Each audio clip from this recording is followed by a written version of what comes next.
반응을 시겁지 않아요. 좋았어요.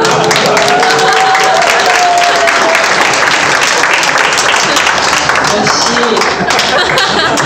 말씀을 제가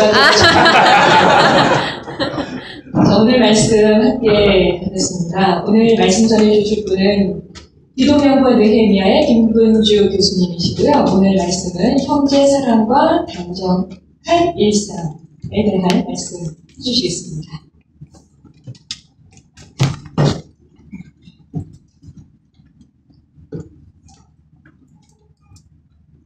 네, 다시 만나뵙게 되어서 반갑습니다.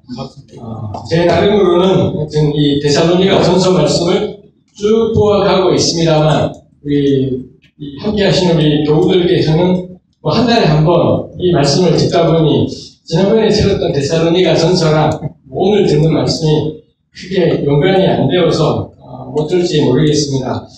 제가 지난번에 왔을 때 나누었던 게 4장 1절부터 8절까지 말씀을 같이 나누었더랬습니다. 지난번에 제가 소개했었습니다만 4장부터가 바울의 권면이었었고요. 그래서 바울이 첫 번째 권면하는 것이 거룩한 삶이었습니다.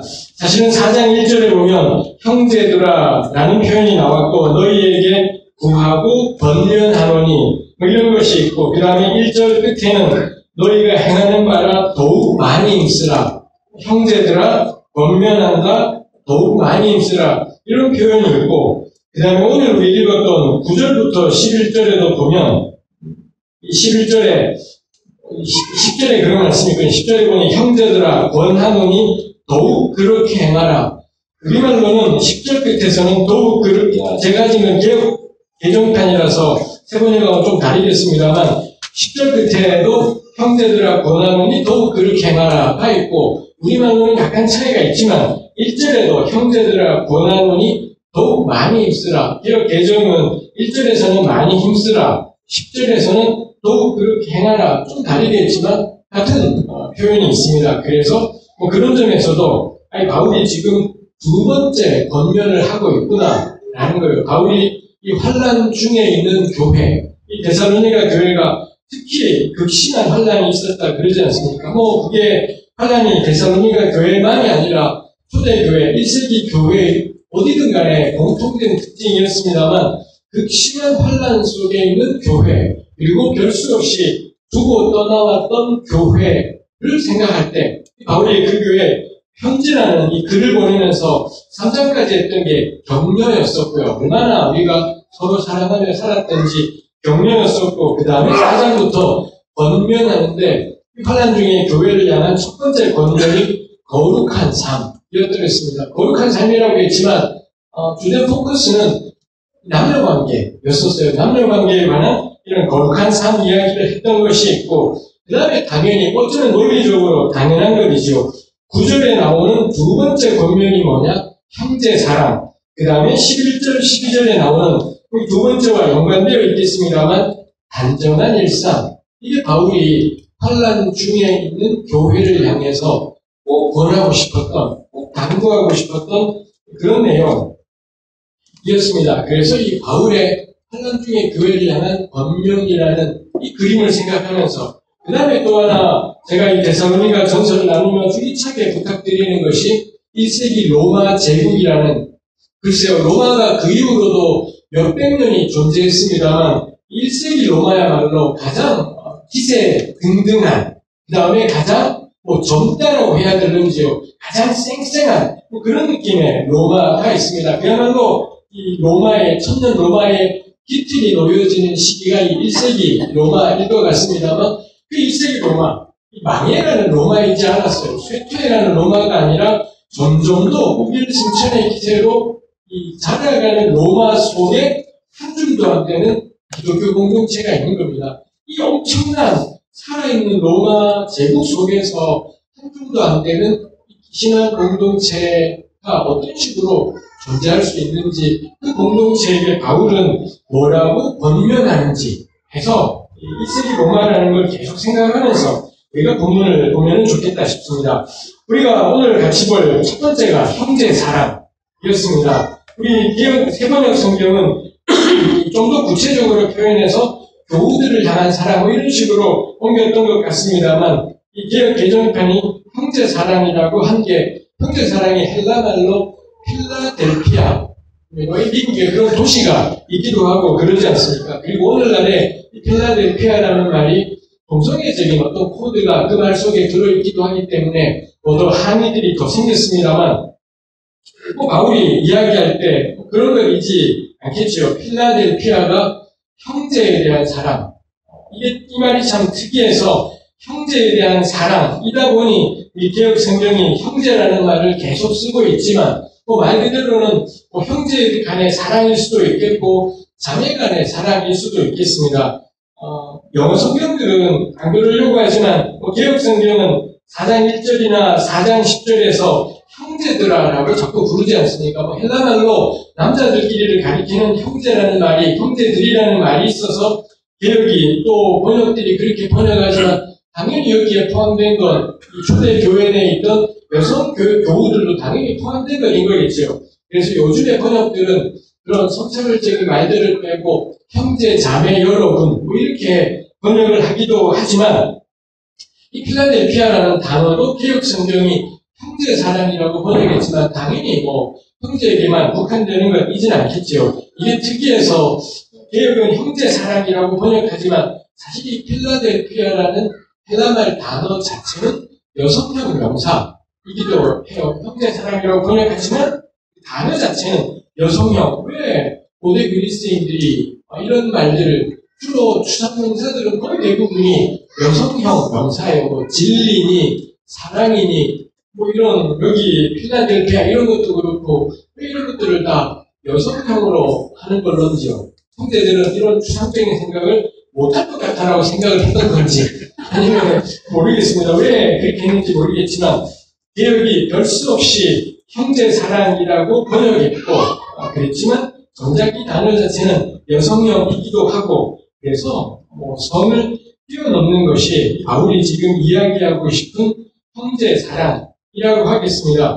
바울이 이거에 대해서는 더 쓸 게 없다라고 이렇게까지 표현했지 않습니까? 마지막 권면인데도 사랑이야말로 어쩌면 기독교 신앙 안에서 가장 중요한 가르침일 텐데도 바울이 더 쓸 게 없다. 이렇게까지 표현할 정도였었습니다. 다시 한번 이거야말로 필라델피아야말로 이 1세기 교회를 특징 짓는 가장 중요한 건 이었겠다 싶은 것입니다. 다시 한번 AD 1세기 로마의 가장 기본적인 틀이 신분제 사회예요.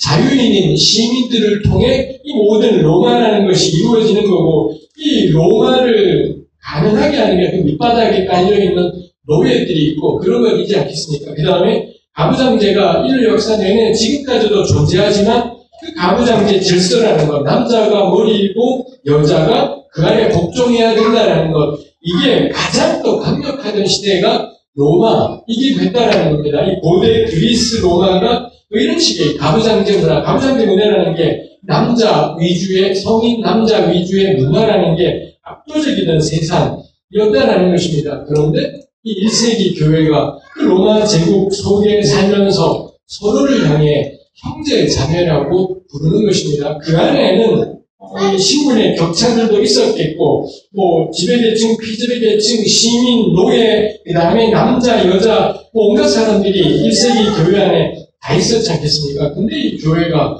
서로를 향해 형제 자매라고 불렀고, 그 서로를 향한 사랑이 가장 기본적인 더 말할 게 없을 정도였다라는 것입니다. 그래서 바울은 로마의 노예 제도 타파하지 않았고 로마의 억압과 압제에 맞서 싸우지도 않았습니다. 그렇지만 1세기 교회는 딴 세상인 거죠.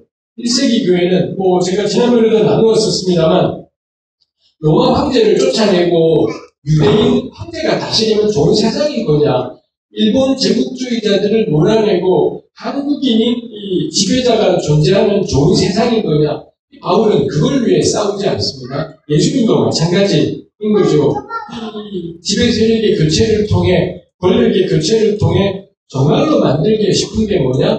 정말로 만들고 싶은 것이 무엇인가 하면 이 안에는 노예고 시민이고 그런 것 없이 지배자고 피지배자고 그런 것 없이 모두가 서로 형제 자매라고 부르는, 그래서 서로 사랑하며 살아가는 것에 대해서는 또 가르칠 게 없는, 이거야말로 바울이 데살로니가 교회 공동체들과 함께 만들어가는 이겼다 싶은 것입니다. 그 점에서 바울의 교회는, 그리고 1세기 교회는 새로운 세상을 만들어가는 것이 있겠습니다. 그리고 그 안에 형제 사랑이라는 여성적 명사로 표현되어 있듯이 남자, 여자의 그 모든 것들을 넘어섬이 이 바울의 공동체 안에 담겨 있겠다 싶은 것이 있습니다. 왜 이 미투 운동 이야기하면서 한때 이제는 다 조용해졌습니다만 그 펜스불 이런 게 있었지 않습니까? 미국의 부통령이라는 분하고 연관되어 생겨나는 게 여자들하고는 단둘이서 어떤 뭘 하지 않는다. 이런 것이 펜스룰이라고 아내 외 여성과는 같이 밥 먹지 않겠다. 딸을 규칙을 하시고 만들어서는 그랬던 것이 있었지 않습니까? 제가 여동생만 셋인 환경에서 자랐고, 제가 또 고등학교 때부터 교회 다니면서, 교회는 그런 곳이잖아요. 수많은 자매님들과 약간의 형제님들, 이렇게 이루어진 곳이 교회인데도 불구하고, 그리고 제가 교육자이다 보니 더더욱, 그랬는데도 불구하고, 제가 자매들을 대하는 게 영 편치가 않았더랬습니다. 영 편치가 않았었고, 제가 소극적이기도 하고, 내성적이기도 하고, 그러다 보니 이게 참 저에게는 쉽지 않았더랬습니다. 제가 유학을 끝내고 들어와서 처음에 강의했던 것이 외신대라고, 그때 외신대가 봉천동에 있었더랬습니다. 그런데 거기 6개월 거기에 있다가 이제 우리가 용인으로 학교를 옮겨갔습니다만, 거기 있을 때 가끔 여학생들이 저에게 상담을 요청을 하는 경우가 있었더랬습니다. 제가 그때까지만 해도, 지금은 제가 좀 다른 것 같아요. 지금은 제가, 이 자매들을 훨씬 더 편안하게, 제 생각에는 훨씬 더 편안하게 대한다 싶지만, 굉장히 부자연스러웠었고요. 그래서 여학부가, 찾아와서 상담을 요청하면 제가 어떻게 했느냐, 그 전형적인 문을 열어두었더랬습니다. 제 방에 문을 좀 열어둔 채로 들어오시지 하고, 저는 그렇게 하는 게 너무 당연하다라고, 오해가 생기지 않게 하는 너무 당연할 거라고 생각했는데, 나중에 그 중에 이 여학생분이 저한테 그러시더라고요. 제 방에 찾아갔을 때 그렇게 막 문을 열어주신 게 한편으로는, 안심도 되지만 한편으로는 기분도 나빴다고. 교수님은 나를 여자라고 생각을 하시는 거구나. 학생으로 대하는 것이 아니라 여자라고 대하고 있구나. 이런 생각이 들면서 기분이 나빴대요. 교수님에게 아무런 남자로 생각이 없거든요. 교수님을 대하는데, 근데 교수님은 정작 저를 그런 식으로 대했다라는 게 왠지 마음이 썩 편치 않았다고, 제가 그 얘기를 저에게 나중에 하셨습니다만, 그럼 제가 어떻게 해야 돼요? 오늘 막 잠그고 있어요. 어떻게 해야 돼요? 싶었었습니다만, 우리 한창 올해 초에 작년에 이 펜스룰 이야기가 나오면서 생각해보게 되는 것입니다. 이 펜스룰이라는 게 철저하게 남자 위주의 사고방식, 이 남자 상사가 있는 거고, 여자가 있는 거고, 이러다 보니 여전히 이 펜스룰이라는 게 여성에 대한, 여성을 성적 대상화시키는 여전히 그런 생각들이 그 안에 담겨있다 싶은 것이 있습니다. 모르겠습니다. 이 과도기적으로 이런 이 남녀가 단둘이 어디 그렇다고 회사에서 출장을 가거나 이런 것이 여전히 간단치 않은 것은 있겠다 싶고, 이게 무조건 다 철폐해야 될 어떤 걸일지는 잘 모르겠습니다. 그렇지만 제 나름대로는 그렇게는 안 하고 싶다 싶은 것이 있습니다. 제가 기독연구원 느헤미야에 지금 있고, 우리 학생들한테 그런 이야기를 한 적이 있어요. 학생이고, 난 단둘이 만난다. 단둘이 밥 먹을 거다. 누가 뭐래?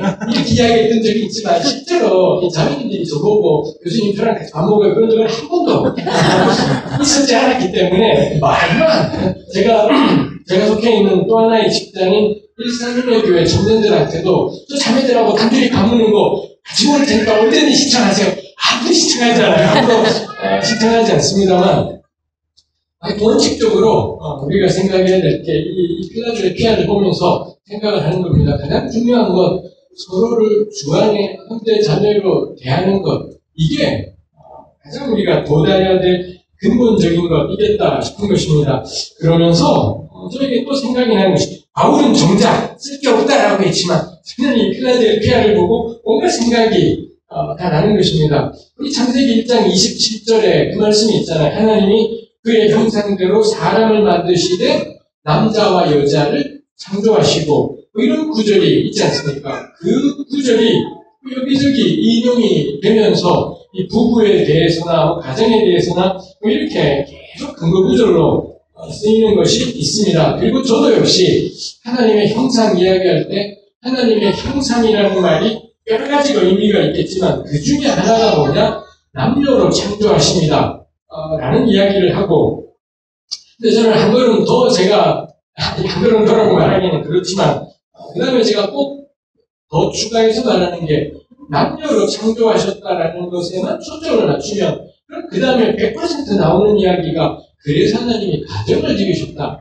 이딴 이야기로 흘러가버리는 것이 있습니다. 이거 틀린 이야기입니다. 이게 만일 하나님의 형상이 남녀이고 가정이라면 예수님은 하나님의 형상이 뭔지 모르시지 않겠습니까? 바울도 평생을 독신으로 살았으니 바울은 도대체 아버지가 된다는 게 뭔지 그리고 한 여성의 남편이 된다는 게 뭔지 바울은 죽었다 깨어나도 알 수 없는 그런 분, 하나의 자녀의 부모가 된다는 게 뭔지를 전혀 모르는 것이지 않겠습니까? 뭐 바울을 생각할 때에도 그 다음에 구약의 예레미야니 오늘날의 존 스토트 목사님이니 그리고 우리 새만교회 교회 교우들이건 혹은 수많은 대한민국 사람들을 생각하면서 그 가운데 결혼하지 않고 살아가는 비혼 남녀들 그 다음에 결혼했지만 다시 혼자 사시는 분들을 생각할 때 가정이 하나님의 형상이라는 건 틀린 이야기일 겁니다. 그럴 때 남녀가 말하고 싶은 건 저는 관계일 거다라고 그렇게 더 추가해서 말하고 싶습니다.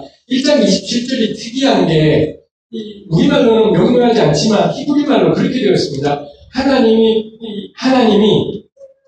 사람을 여기 사람이라는 단어가 히브리말로는 아담인데 여기 이제 이것도 어렵죠. 창세기에서 아담이라는 표현이 나올 때 어디부터가 고유명사 이름으로서의 아담인 건지 그냥 사람을 인류를 가리키는 그 보통 명사인 건지가 애매합니다만 모든 번역이 창세기 1장은 이게 고유명사가 아니라 주일 아침에 고유명사, 보통명사 뭔가 신나는 얘기지만 하여튼 보통명사라고 생각을 해요. 하나님이 사람을 단수예요. 하나님이 단수인 사람을 그의 형상대로 창조하셨다. 여기 한 문장이 있고요. 그 다음 문장은 그가 하나님의 형상대로 그를 창조하셨다. 1장 27절이 문장이 3개가 있어요. 우리말로는 그렇게 안 되어 있지만 히브리말로 문장이 3개인데 첫 번째 문장 하나님이 사람을 그의 형상대로 창조하셨다. 두 번째 문장 그가 하나님의 형상대로 그를 창조하셨다. 여기 주목하고 싶은 게 그를 하고 앞에 아담이라는 히브리말을 그라는 3인칭 남성 단수 대명사로 받은 것. 단수로 받았더라라는 것입니다. 그리고 마지막 문장이 남자와 여자로 그가 그들을 지으셨다. 마지막 문장에 가야지 남자와 여자로 그가 그들을 지으셨다. 이 27절에 문장이 3개가 있는데 앞에 두 문장은 다 하나님이 단수형의 어떤 존재를 만드셨고 그게 마지막 문장에 가면 남자와 여자이다. 이렇게 되어 있다는 거죠. 이게 왜 단수인데 이 남자와 여자인 걸까라는 점에서 이 구절이 모호한 점이 있고요. 그래서는 탈무드 같은 이런 데 보면 유대인 랍비들 가운데 이 구절에서 하나님이 최초에 만든 건 뭐냐? 자웅동체였을 거다. 심지어 이런 이야기까지. 왜냐하면 한 명을 만들었는데 남자와 여자 이러다 보니 최초의 인간의 형태는 자웅동체였을 거다라는 겁니다. 한 몸에 남녀의 생식기가 다 있는 것 상태인 거죠. 그러다가 2장에 가면 갈비뼈를 떼어내지 않습니까? 갈비뼈를 떼어내서 여자를 만들었다는 건 갈비뼈라는 단어를 달리 해석할 수가 있습니다. 그런 점에서는 2장에 가면 이 자웅동체에 있는 사람을 갈라내어서 이제 여성 부분만을 떼어내어서 여성을 만드는 이런 이야기. 완전 살비스럽지 않습니까?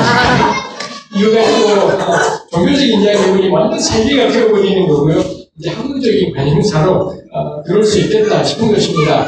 제가 오늘 본문하고 연관해서 제가 이 생각이 납득이 되는 게 하나님이 그의 형상대로 남녀를 만드셨어요. 남녀 가지고 저는 부부 이야기하는 게 못마땅해서 관계를 만드신 거다 이렇게 표현하지만 한 가지 더 생각을 해야 될 게 남자와 여자를 만드셨다라고 하는데 그럼 하나님 만드신 게 남자, 여자, 사람이라고 남자, 여자뿐이냐? 안 그렇다라는 거죠. 제가 유대 랍비 이야기하면서 자웅동체 이야기했지만 우리 인간들 가운데는 아주 적은 퍼센트이지만 태어나는 순간에 자웅동체인 사람들이 있더라라는 겁니다. 왜 영어에 인터섹스라고 부르지 않습니까? 한 몸에 남자 생식기와 여자 생식기를 모두 가진 사람이 그냥 태어날 때부터 그런 사람이 있더라라는 거죠. 그래서 이 사람이 남자인지 여자인지 성을 판정할 수가 없어요. 그런 경우에 대부분은 이제 자라서 조금 태어나자 말자 혹은 자라고 난 다음에 부모나 외부 사람들에 의해서 이 아이의 성을 결정을 해버려요. 이 의사가 이 부모한테 이야기하고 상의해서는 둘 이야기해서 둘 중에 하나의 성질을 없애버리는 것. 이건 거죠. 근데 이게 들어맞는 경우도 있지만 자란 다음에 사실 이 아이의 내적인 성 정체성이 그 남아있는 생식기하고 안 맞았던 겁니다. 그럴 때 이 아이의 삶이 쑥밭이 되어버리는 이런 경우들이 있더라는 것이죠. 이거와 연관된 게 예수께서 마태복음 19장에 그런 말씀하신 게 있습니다. 거기도 역시 결혼 이야기 하시다가 이 창세기 1장 27절을 예수님이 인용해요. 이혼 이야기, 결혼 이야기 그러면서 제자들이 그럴 거라면 결혼 안 하는 게 좋겠습니다. 그러자 예수님이 세 명의 보좌를 이야기하지 않습니까? 태어나면서부터 보좌 된 자, 나서 다른 사람들에 의해 보좌가 된 자, 세 번째 하나님의 나라를 위해 스스로 보좌가 된 자, 이 세 명의 보좌에 대해서 이야기해요. 둘째, 셋째, 아마 둘째가 이 고대에 존재했던 넷이었을 겁니다. 환관들. 셋째는 평생 복음을 위해 독신으로 살겠다는 결혼했다면 결혼을 종료하거나 아니면 결혼하지 않은 그런 사람이겠죠. 문제는 첫 번째 범주, 태어나면서부터 보좌. 이게 뭐였을까? 라는 거죠. 그게 아마 오늘날의 이 논리로 따지면은 인터섹스, 간성인이었을 가능성이 크다라는 게 대체로 연구자들이 하는 이야기. 이건 사실 일반인이 찾은 이야기이지 않습니다. 간성인들이 인터섹스로 태어났던 사람들이 살면서 너무 괴로워하다가 그러다가 성경을 보면서 자기의 존재가 비정상적인 잘못된 부자연스러운 그런 것이 아니라 그때도 있었구나. 이 AD 1세기 예수님 시대 때에도 이런 간성인이 존재했겠구나라는 거고 신약성경에는 이 정도밖에 나오지 않지만 AD 1세기, 2세기 문헌들의 이런 간성인들의 존재에 대한 기독교 문헌들에도 꽤 많은 언급들이 나와 있기도 하고 그렇다라는 겁니다. 이런 이야기들을 보면서 이 창세기 1장 27절을 다시 생각해 보게 되는 거죠. 하나님이 자기 형상, 곧 그의 형상대로 남자와 여자를 만드셨다. 그럼 남녀만이 하나님의 형상인 거냐? 그럼 간성인들은, 인터섹스인 사람들은 어떻게 해야 되지? 뻔한 겁니다. 창세기 1장이 말하고 싶은 건 세상에 존재하는 모든 성의 형태를 다 말한 것이지 않은 거죠. 그 당시 사람들, 창세기가 이 바벨론 포르기 사람들을 위해 처음 쓰였다면 그 사람들의 생각 속에서는 성 구분이 이원론, 영어에 바이너리라 그러잖아요. 남자 아니면 여자, 둘 중에 하나, 이걸로 생각하는 거지만 이제 시간이 지나면서 사람들은 깨닫게 돼요. 이 남녀의 성, 사람의 성이라는 게 남자, 여자 딱 둘로만 가둘 수는 없겠다. 왜냐하면 우리 가운데 적지만 그런 존재가 있으면 특히 존재들을 주의해야 되는 게 우리가 기독교인이기 때문에 99마리 양이 아니라 한 마리 잃어버린 양에 온 힘을 다하는 게 그래서 예수님을 만나는 게 우리였지 않습니까? 잃은 양 한 마리의 모든 마음을 다 기울이는 게 우리 복음의 진수인 것을 생각한다면 우리 교회야말로 남녀라거나 우리 편의상 그렇게 말할 수밖에 없겠지만 기독교 신앙이야말로 남녀로 구분되지 않는 존재들에 대해서 부각시키고 중요하게 생각하고 그래서 그렇게 생각할 때 창세기 1장 27절은 그 당시의 세계관, 문화로 표현된 표현인 거구나. 이 구절이 남녀라고 표현한다고 세상에 남녀만 있나? 그렇지 않다라는 것. 그럴 때 저는 1장 27절이 말하고 싶은 건 다시 한번 부부에 대해서 말하는 것이지도 않고 남자나 여자에 대해서 말하는 것도 아니고 그야말로 사람. 근데 그 사람은 남녀로 말하고 싶은 게 뭔가요? 두 명이라는 겁니다. 남자냐 여자냐 성이 중요한 게 아니라 훨씬 더 본질적이고 중요한 영원히 변치 아니할 가치는 남자나 여자나 부부냐 독신이냐 이것인 것이 아니라 함께 살아가는 것. 2명 이상의 집단이 함께 살아가는 것. 그거야말로 1장 27절이 말하는 하나님의 형상의 가장 근본적인 의미이겠다 싶은 것입니다. 이 문의를 하자. 그 다음에 저에게 떠오른 게 2장에 나와 있는 돕는 배필이었습니다. 우리 돕는 배필이 고전적인 이해가 남자가 주인 거고 그 다음에 나중에 만들어진 여자가 부 혹은 종의 역할로서 남자가 하는 일을 돕는 배필 이런 것이었습니다만 이거 우리 박살났죠. 우리 페미니즘 성사학자들 덕분에 돕다라는 단어가 성경에서는 하나님이 주로 주어로 쓰이는 동사라는 점에서 하나님이 위에 부가 되거나 종이 되거나 그럴 수는 없다는 점에서 돕다라는 게 여자가 돕는 배필이라는 게 절대로 종속적인 의미하고는 상관이 없다라는 것. 그 다음에 배필이라는 게 우리말의 배필은 철저하게 남자 위주의 사고방식입니다만 이 우리말의 배필로 번역된 게 짝입니다. 가령 책을 이렇게 펼치면 책에 이쪽 페이지가 있고 저쪽 페이지가 있지 않습니까? 요거를 가리켜서 우리 개혁성경이 배필이라는 한자말로 옮긴 건데 순우리말로는 짝 혹은 상하는 양쪽 하여튼 한쪽이 있으면 요쪽이 있기 마련인 이런 거 이거라는 것입니다. 이런 의미에서도 이 돕는 배필이라는 게 가부장제적인 것하고는 아무 상관이 없이 남녀의 질서하고는 아무 상관이 없이 그런 의미였겠다라는 거고요. 그리고는 한 걸음 더 나가게 될 때 1장 27절에 하나님 형상대로 만든 게 남녀가 단지 성으로서 우리가 지금 다수에서 보는 남자, 여자만이 아니라면 인터섹스라는 이런 분들이 존재하는 걸 생각할 때 1장 27절이 단지 남성, 여성 만드신 게 아니라 사람을 함께 살아가라고 만드신 거구나. 요거 우리가 동의할 수 있다면 동의할 수 있을까요? 동의할 수 있다면 그럼 돕는 배필이라는 건 뭐냐? 이거 부부이지 않겠다. 라고 저는 결론을 내렸습니다. 모든 사람은 서로가 서로에게 돕는 짝이다. 라는 거죠. 그 관계들이 남자로 살아가든 남녀로 살아가든 이 바울의 기본적인 세팅은 교회 공동체인 거죠. 함께 예수 그리스도를 우리 구주로 고백하는 신앙 공동체 내에서 함께 우리가 예수를 내 구주로 고백한다면 그 최소한의 공동체인 2명은 서로가 서로에게 돕는 짝이다. 라는 겁니다. 이걸 가지고 꼭 남녀에게만 적용시키는 건 저는 1장 27절을 이국리 저국리 해보게 될 때 돕는 배필을 부부에다만 적용하는 건 별로겠다 싶은 것이 있습니다. 사실 돕는 배필이라는 말씀이 오늘 우리가 진짜로 묵상을 한다면 만일 돕는 배필을 부부에다가 적용하면 골치 아파지잖아요. 예수님의 돕는 배필은 없고요. 바울도 없고 예레미야도 없고 다시 한번 우리 이 교회에도 없고 그러지 않겠습니까? 이 교회에 홀로 사시는 분들에게는 없지 않겠습니까? 근데 그렇게 못 살아요. 우리 돕는 배필이 없는 채로 어떻게 평생을 우리 인생을 살아갈 수가 있겠습니까? 그렇다면 유일한 결론은 돕는 배필은 부부이지 않다. 부부도 있겠습니다만 부부만으로 제한될 것이 아니라 서로가 서로에게 사람은 돕는 배필로 존재하도록 서로가 서로에게 짝으로 존재하도록 그렇게 지어졌다. 라고 생각하는 것이 맞겠다 싶습니다. 근데 우리가 서로 잘 안 맞지 않습니까? 근데 곰곰이 생각해보면 대변의 답이 나오는 게 우리 부부가 있지 않습니까? 부부, 여기, 저 지금 결혼한 지 제가 25세 결혼해서 벌써 결혼 30년 차 가까워지는 징글징글하게 오래 살고 있습니다. 제가 깨달은 게 결혼하기 전에 이미 알았지만 결혼하고서 확실히 깨달은 게 이 사람이 나랑 안 맞다라는 거. 저 사람은 나의 돕는 배필이 아니라 나의 평생의 왼수구다라는 걸 제가 이미 알아버렸습니다. 근데 그게 도움이었던 거예요, 사실은. 하나님도 그러시지 않습니까? 겁나 우리를 도와주시는 것 같은데 사실은 우리를 아주 힘들게 할 때가 많이 있지 않습니까? 그 점에서 제 아내가 저희 돕는 배필이라는 게 어떤 뜻인지가 깊이 서로 둘이 겁나 좋아하시는 두 분은 절대 깨닫지 못할 신앙의 비밀 같은 것이 있겠다 싶기도 해요.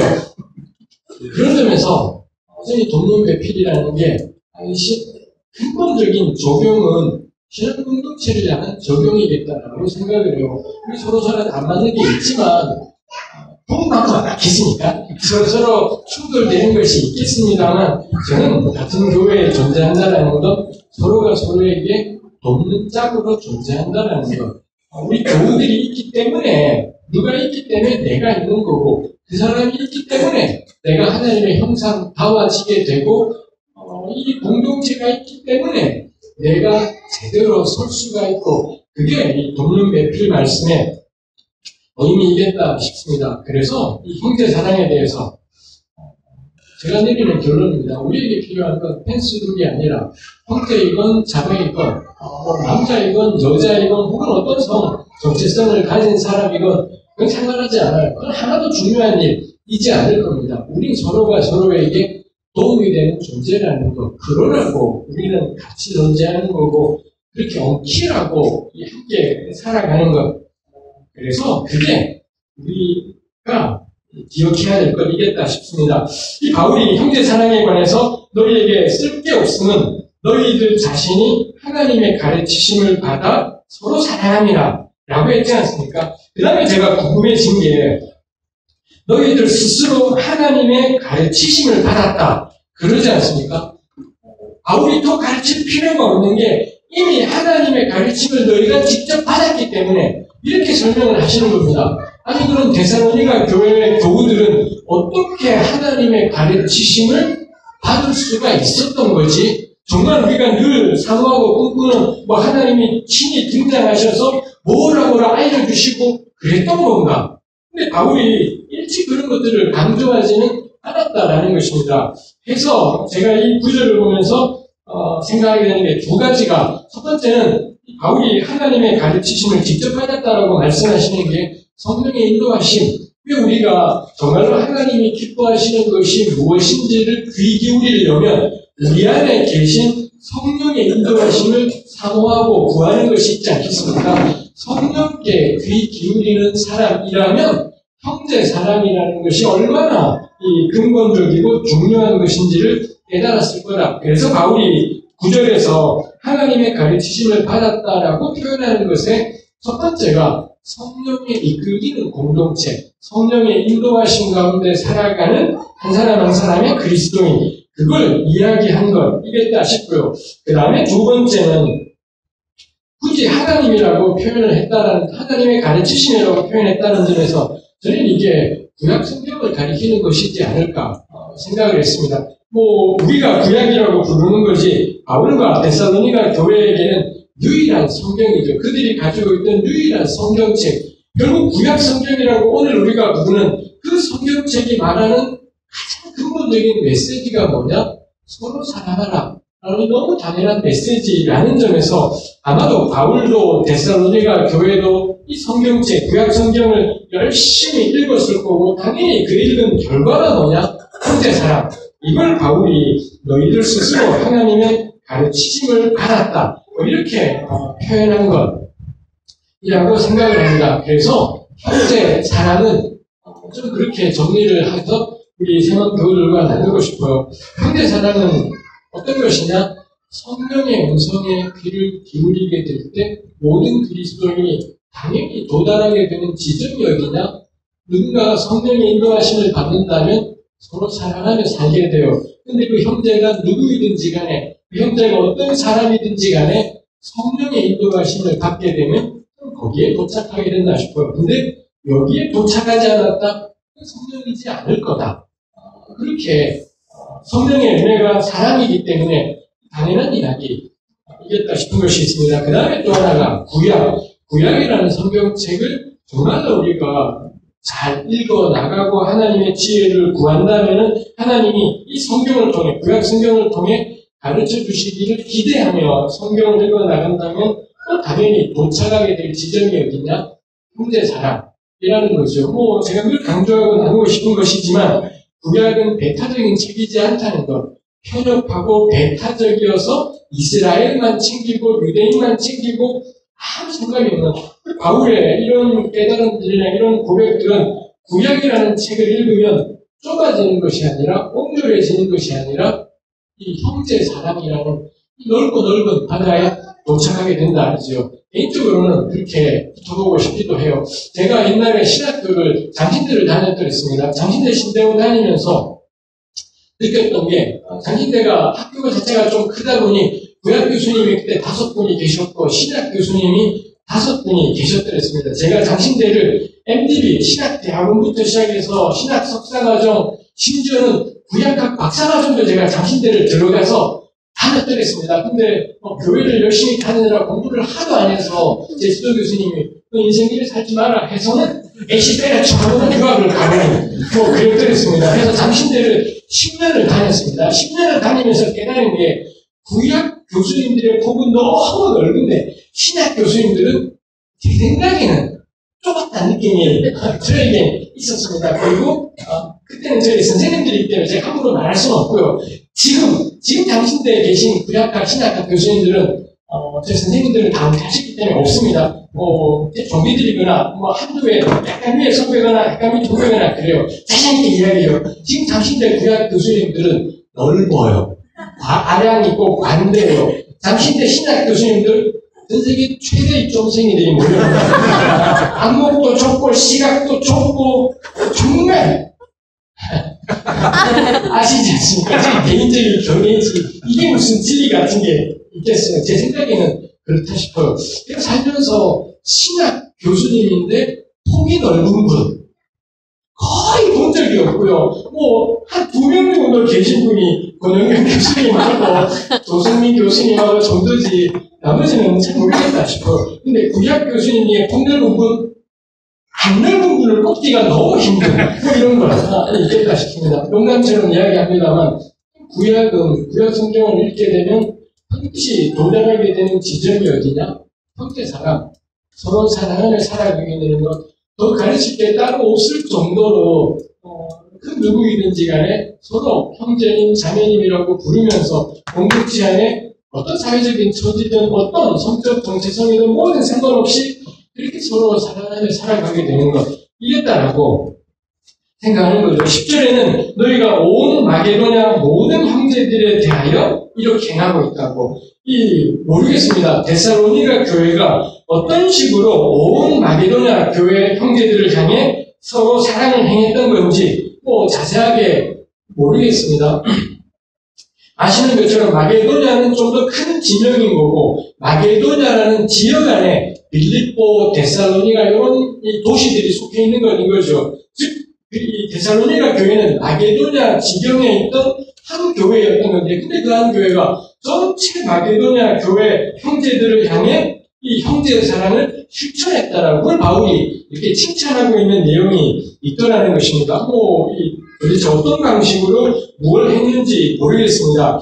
이 데살로니가전서 1장 3절에 이 데살로니가 교회의 특징 가운데 하나가 사랑의 수고라는 말이 있고 그 표현이 사랑이라는 말이 데살로니가 전후서에 정말 여러 번 반복되는 것이 있으니 아마도 꽤 유명했던 것 같습니다. 이 데살로니가 교회의 이 형제 사랑이라는 게 정말 그 당시에 유명했던 것 같습니다. 자기들 스스로도 극심한 환난과 핍박 가운데, 박해 가운데 존재했는데, 근데 이 데살로니가 교회가 자기들의 지역, 자기 코가 석자잖아요. 근데도 데살로니가를 넘어서 빌립보를 포함한 이 마게도냐 전체 형제들을 향해, 모든 형제를 향해, 바울이 보기에는, 또 바울이 듣기에는 모든 형제를 향해 이 필라델피아를, 형제 사랑을 실천하고 있더라라는 것이죠.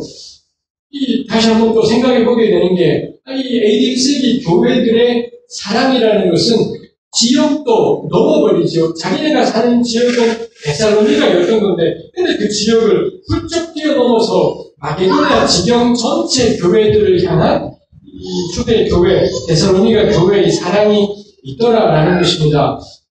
요 정도만이 나와 있기 때문에 나머지는 상상이 있습니다만 분명할 것이겠습니다. 이 데살로니가 교회는 그리고 이 교회로 대표되는 1세기 교회는 그야말로 이 사람들이 성도 넘어서고 경제적인 격차들도 넘어서고 지역도 넘어서게 될 거고요. 그 다음에 이 데살로니가 교회는 근본적으로 이방인 교회잖아요. 헬라인들이 압도적인 교회고 바울은 유대인이었던 겁니다. 이거 생각한다면 이 초대 교회는 민족도 넘어서고 인종도 넘어서고 경제적인 격차도 성적인 차이도 이 모든 신분의 차이 그 모든 것들을 넘어서는 곳이 이 1세기 바울이 속했고 함께 살아갔던 그런 교회였구나. 정말 교회는 당초에 처음 생겨날 때부터 모든 경계들을 훌쩍훌쩍 뛰어넘고 있는 것이 이 초대 교회였구나 싶은 것입니다. 바울이 데살로니가 교회에게 필라델피아에 대해서는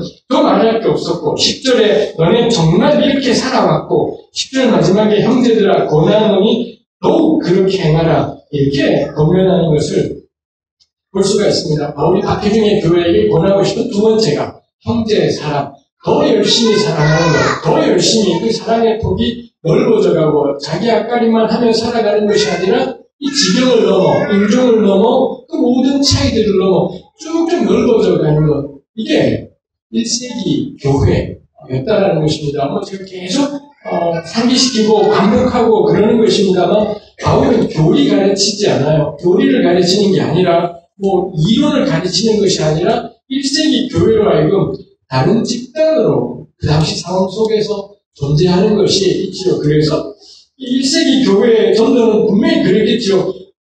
교회를 보면은 예수님이 누군지가 드러나게 되는, 이 교회를 가보면은 이 교회가 어떤 교회인지가 드러나게 되는 것이 참 1세기 교회였겠다 싶습니다. 그 다음에 바울이 나누고 싶은 것이 11절, 12절, 제가 이 11, 12절 묶어서 단정한 일상이라고 묶어두었습니다만, 이 바울이 명령하는 것이 11절 끝에 힘쓰라라고 되어 있습니다. 무엇을 힘쓰라는 거냐? 우리 개정판 번역으로는 조용히 자기 일을 하고 너희 손으로 일하기를 힘쓰라 했습니다. 제가 들어보니 세 번역이 훨씬 잘한 것 같습니다. 세 번역대로 하는 세 가지, 헬라말로 세 가지입니다. 이 조용히 살아가는 것, 조용하게 살아가기, 자기 일을 하기, 자기 손으로 일하기, 이 세 가지, 조용히 살아가기, 자신의 일을 하기, 자기 손으로 일하기, 이 세 가지.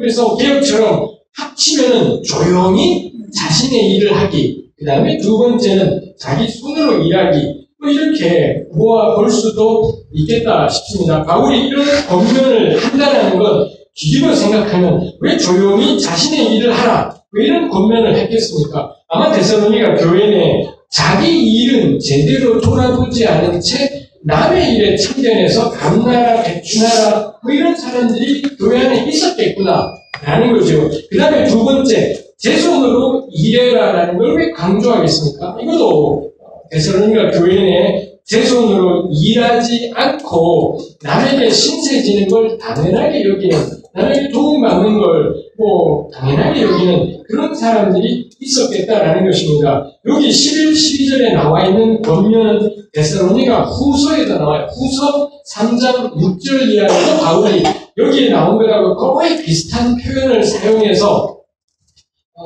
권면하는 것이 있고요. 특히 데살로니가 후서 3장 10절에 가면 누구든지 일하기 싫어하거든 먹지도 말게 하라, 이런 유명한 권면까지 데살로니가 후서에 나오는 것을 볼 수가 있습니다. 전서와 후서에 왜 이렇게 말씀 피우지 말고 조용히 자기 제 손으로 해라, 왜 이런 걸 강조할까요? 아마 이런 강조의 근본적인 배경은 전서와 후서의 공통 배경인 예수님의 강림 때문일 것이겠습니다. 이거 한번 제가 나눈 적이 있습니다만, 바울은 자기 당대에 자기가 이 땅의 육체의 수명이 끝나기 전에 예수님이 다시 오실 것이다라고 굳게 확신을 했습니다. 죽기 전에 주님 오시는 걸 보게 될 거다라는 그런 확신이 있었고, 그걸 이 데살로니가 교회 교우들하고 나누기도 했었죠. 그러다 보니 교회 내에 생긴 문제가, 특히 그 문제가 살 후에 가면 본격적으로 다루어지지만, 이 강림이 다가왔다라고 하니, 세상 끝날이 다가왔다라고 하니 삶이 허물어지고 일상이 허물어지는 그런 일들이 있더라는 거죠. 여기저기 다니면서 이제 곧 오신대, 금방 오신대, 이런 말들을 전하고 다니되 정작 자기 손으로는 수고해서 일하지 않는, 그래서 다니는 데마다 그냥 일상생활을 열심히 하고 있는 사람들을 다 뒤집어 놓고, 근데 자기는 계속 그런 말들을 전하면서 여기저기 신세지고 폐를 끼치고 그렇게 살아가는 집단들이, 사람들이 있었더라라는 것이죠. 그들을 향해 바울이 이런 우리가 본 이런 말씀들 조용히 제 손으로 수고하여 일을 하라 권면하는 것이죠. 바울이 보기에는 진짜로 이제 곧 오실 주님을 기다린다면, 그 강림을 기다린다면 정말로 강림을 기다리는 삶이라는 건 어떤 거냐? 내일 예수님 오실 것이기 때문에 오늘 찬송 드리고 예배하며 살아가는 것이 아니라 오늘 뭐 하느냐? 조용히 자신의 일을 하고 제 손으로 수고하며 살아가는 것. 그거야말로 내일 이말 강림을 기다리는 자세라는 것입니다. 사실 이 말이 너무 타당한 것 있지 않겠습니까? 왜냐하면 강림과 도구로 이루어질 세상이 로또가 아니기 때문에 이미 구약에서 말했고 예수님께서 말씀하셨던 그것 있지 않겠습니까? 역시 제가 생각을 도구들과 여러 번 나눈 적이 있습니다. 우리 다가올 하나님의 나라를 생각할 때 예수님이 천국 교육을 참 많이 하셨지 않습니까?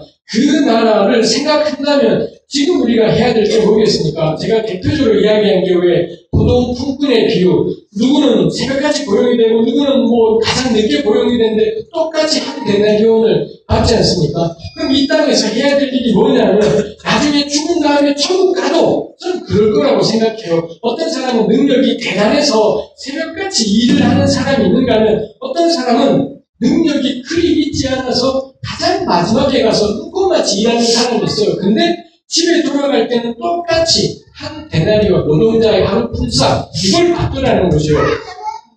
이게 천국이라고 마태복음 20장이 말하지 않습니까? 그럼 이 땅에서 우리가 해야 될 게 뭔가요? 예수를 겁나 세게 믿을 뿐 아니라 해야 될 게 이게 안 불편해지기. 나는 이렇게 열심히 일했는데도 내가 받는 월급은 나도 요만큼밖에 못 받고, 근데 저 사람은 별로 일한 게 없는데도 나랑 똑같은 월급을 받아요.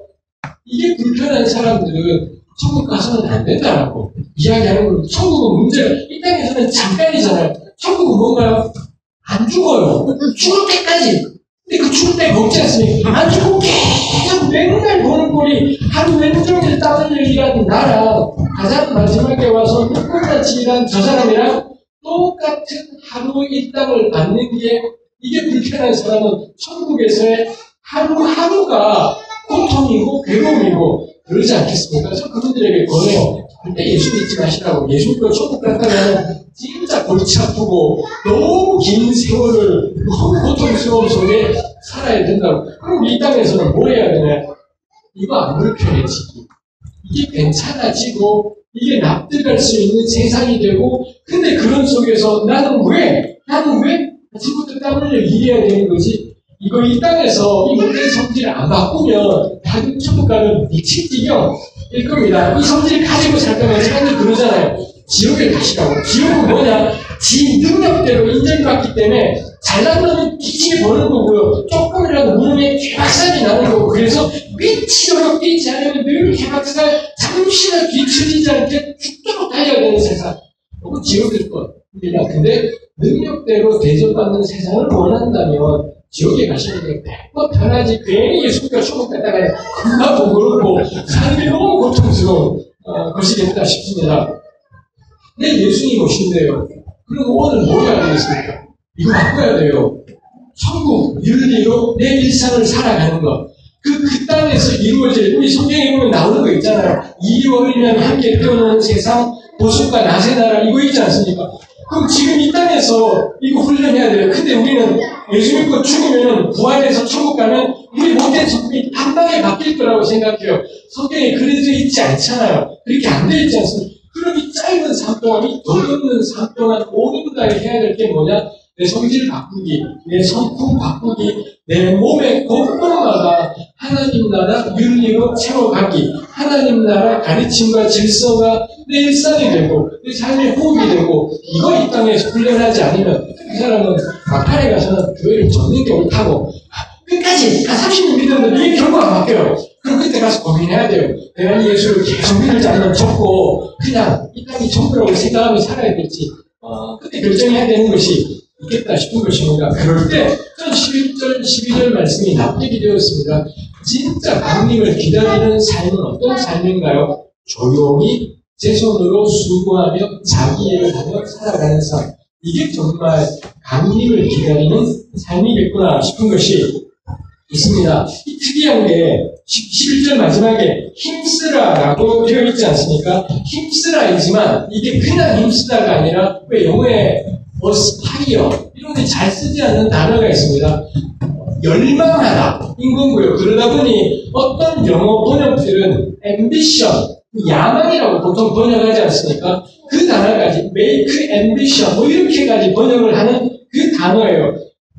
열망하는데 내 속에 ambition, 야망으로 간직하는데 무엇을 간직하느냐? 조용히 살아가기를. 이게 안 어울리잖아요. 보통 야심이나 야망하고 어울리는 건 대단한 삶이에요. 엄청난 성취와 굉장한 성과, 이거를 야망으로 품어야 되지 않습니까? 근데 바울은 조용히 살아가기를 너의 야망으로 삼아라. 이렇게 말하기 때문에 이게 굉장한 구조화가 있겠다라는 것입니다. 바울은 그런 점에서는 바울의 단어 선택이 굉장히 특이하다 생각을 해요. 왜 조용한 삶을 내 평생의 야망으로 삼아라. 이 말씀이 위로가 되는 분들이 있을 겁니다. 우리 가운데 어떤 분들은 정말 나는 왜 이렇게 그냥 짧고 굵게 이렇게 딱 짚고 가늘고 길게를 선호하시는 분들이 있지 않습니까? 자기의 가늘고 길기 때문에 저도 그게 있습니다만 이 가늘고 길게하고 딱 맞는 게 바울의 이 말씀이에요. 나는 내 평생을 가늘고 길게 살기를 나의 야망으로 삼고 살 거야. 굉장히 바울적인 생각이다 싶은 것이 있죠. 이게 잘 연결이 된 게 첫머리에 나누었지만 1세기 로마인 겁니다. 1세기 로마 그 대단한 하루 지나면 로마의 국경이 달라져 있어요. 한 달이 지나면 또 국경이 넓어져 있고 그야말로 로마는 전 세계를 로마와 통하게 만드는 수많은 길들을 쫙쫙 만들어가고 있는 겁니다. 근데 그 어마어마한 팽창기 로마 속에 살면서 바울이 교회에 공연하는 게 뭐냐? 조용한 삶을 너의 야망으로 삼아라. 조용히 자기 일을 하며 살아가는 것을 내 평생에 성취할 것으로 삼아라. 그 삶을 열망하고 그 삶을 꿈꾸며 살아가게 하는 것이 있더라 라는 것이죠. 그 점에서 저는 바울이 권면하는 것이 참 대단한 권면이다 싶습니다. 원대한 꿈을 말하는 게 너무 어울리고 1세기 로마야말로 굉장한 비전을 말하는 게 너무 당연할 텐데 바울은 일상을 튼튼하게 제 손으로 수고하고 노동하며 살아가는 삶, 그걸 열망해요. 근데 생각해보면 그거야말로 하나님 나라지 않습니까? 그거야말로 예수께서 우리에게 전하신 구약이 줄기차게 전하고 싶은 그 다가올 영광의 하나님 나라의 내용, 새로운 세상의 내용이겠다 싶습니다. 팽창된 로마가 하나님 나라인 것이 아니라 누구든 제 손으로 수고하며 자기 일을 하는 세상, 그 세상이야말로 하나님의 나라, 이겠다 싶은 것이 있습니다. 시간이 가고 있어서 마지막 마무리만 해야 될 것 같습니다. 제 손으로 일하기를 힘쓰라라는 것이 있습니다. 이거 아까 말씀드렸던 것처럼 강림을 기다리면서 자기 손으로 수고하지 않고 남한테 신세 지는 걸 당연하게 여기는 사람에 대한 경고이기도 하겠고요. 특히 바울은 12절에 보니 바깥 사람들, 믿지 않는 사람들에 대해서 이 그리스도인들의 삶의 모습으로 단정한 삶이라야 된다. 이렇게 이야기를 하는 것이 있죠. 그 다음 마지막에 이렇게 세 번역에서는 누구한테도 신세 안 지게 하려고 그렇게 번역을 했고, 개혁성경은 아무 궁핍함이 없게 하려 함이라 라고 했습니다. 궁핍하지 않기 위해서는 제 손으로 수고하라 그러잖아요. 이거 우리 1차원적인 의미는 아닐 겁니다. 바울 가난했잖아요. 바울이 가난했고, 특히 또 고린도 전서에 보면 데살로니가 교회를 포함한 마게도냐 교회 전체가 극한 가난 가운데 있었다. 이런 표현이 있습니다. 정말 가난하고 먹고 살기가 힘들었던 게 아마도 데살로니가 교회였었을 것 같습니다. 그걸 생각하면 여기 궁핍함이 없다라는 게 좀 삶이 괜찮아졌다, 넉넉해졌다, 그런 의미이지 않겠다 싶은 것이죠. 이 구절이 의미하는 게 누구한테도 의지하지 않는 삶. 여기 누구한테도라는 말이 헬라 말에도 있습니다만 그게 사람일 수도 있고 물건일 수도 있습니다.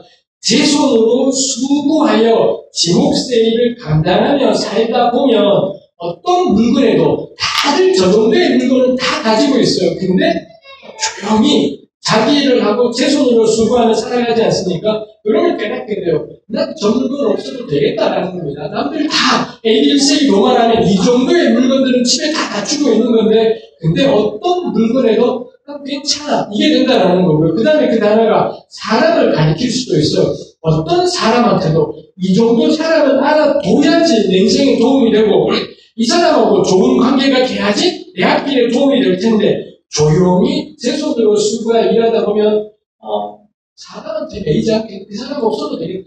사람을 함부로 이긴다가 아니라, 누구한테 의존하지 않고, 누구한테 매이지 않고, 어떤 물건에도 매이지 않는 삶. 여기 바울이 궁핍함이 없다라는 게 넉넉하게 살게 되었음을 말한다기보다 어떤 물건에도 매이지 않고, 어떤 사람에게도 의지하지 않고 살아가는 삶. 그게 바울이 교회에게 권면하고 싶은 단정한 삶. 이다라고 말씀하는 것입니다. 말씀을 마무리하겠습니다. 제가 늘 그러지 않습니까? 너무 길게 아니라 뒤에 후다닥 끝내버리기. 가끔은 궁금하지 않습니까? 잠깐이 나누지 않은 그 뒷부분에 후다닥 속에는 어떤 내용들이 있었을까 싶습니다만, 저도 항상 앞부분만 맨날 나누게 돼서 너무 아쉬운 것이 있습니다만, 결국 바울이 권면하는 것 두 가지였었습니다. 우리 한 주간 살면서 간직하며 살면 좋겠습니다. 첫 번째가 형제 사랑이지요. 우리 뒤에 자기 손으로 수고하고 조용히 자기 일을 하라 그러니 평생 지하까지만 하는 삶이겠다 싶지만 그렇지 않지요. 먼저 있는 게 필라델피아예요. 함께 살아가는 세상, 서로 사랑하며 살아가는 세상, 자기 앞을 넘어서 마게도냐 모든 형제들을 향한 이 데살로니가 교회의 환난 중에 교회의 엄청난 사랑, 우리 한 주간 동안 감당하며 형제 사랑 가운데 살아가면 좋겠습니다. 그리고 그 사랑 속에서 조용하게 제 손으로 수고하며 살아가는 삶을 열망하는 거지요. 엄청난 야망을 꿈꾸며 살아가는 게 아니라 그 조용하고 차분한 지 손으로 살아가는 삶, 지 손으로 노동하며 살아가는 삶, 그걸 열망하는 것, 그거 우리 한 주간의 삶이었으면 좋겠습니다. 그리고 이 두 가지, 이 형제 사랑과 이 조용한 제 손으로 수고하는 삶이야말로 로마를 바꾸어놓는 1세기 로마 전체와 대결하며 만들어가는 새로운 세상이었다 싶습니다. 그 새로운 세상에 엄청난 일이 우리 한 주간의 형제 사랑과 단정한 일상 속에 나타났으면 좋겠습니다. 기도하겠습니다. 하나님, 우리를 주 예수 그리스도를 고백하는 자들로 불러주셨으니 이 땅에 살면서 다가올 하나님 나라를 준비하고 경험하고 훈련하며 일상을 살아가게 하옵소서. 우리의 좁아지는 마음을 넓혀주셔서 형제 사랑에 이 마땅하고도 합당한 가르침을 한 주간 마음에 간직하며 살아가게 하시고 그 작은 사랑들을 나누며 살게 하여 주옵소서.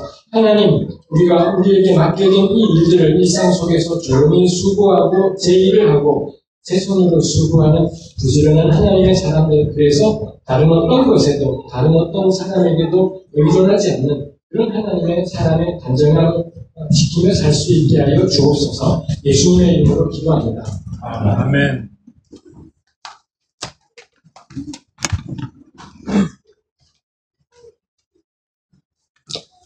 말씀 감사합니다.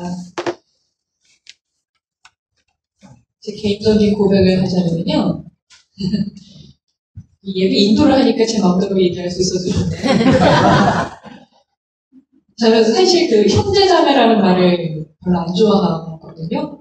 오늘 형제사랑이라고 그러셔서 네, 더 주의 깊게 들었던 것 같아요. 근데 왜 안 좋아했냐면은 교회 안에서 너무 그 단어가 우리라는 단어로 쓰이는, 남을 배척하고 교회 안에 있는 사람들끼리만 하는 그런 형제자매라는 단어가 된 것 같아서, 그 형제님, 자매님 그럴 때 얼마나 저 사람이 나를 형제라고 생각할까, 자매라고 생각할까, 그러면서 저 단어를 사용할까 이런 의식도 하고 그날을 단어를 접했었는데, 오늘 말씀을 들으면서 내가 그 단어를 이웃이라는 단어로 바꿔서 이웃사랑이라는 말로 생각을 하다 보니까 그냥 성경에서 얘기하는 이웃이 아니라 너무 제3자 타인처럼 생각을 했던 건 아닌가 라는 생각이 들어서, 나 아닌 다른 사람들을 정말 주님께서 우리 함께 살라고 엮어주신 짝들, 배필들, 형제들, 자매들로 생각을 해야 되겠다는 생각을 하면서 말씀을 들었습니다. 감사합니다. 좋네요.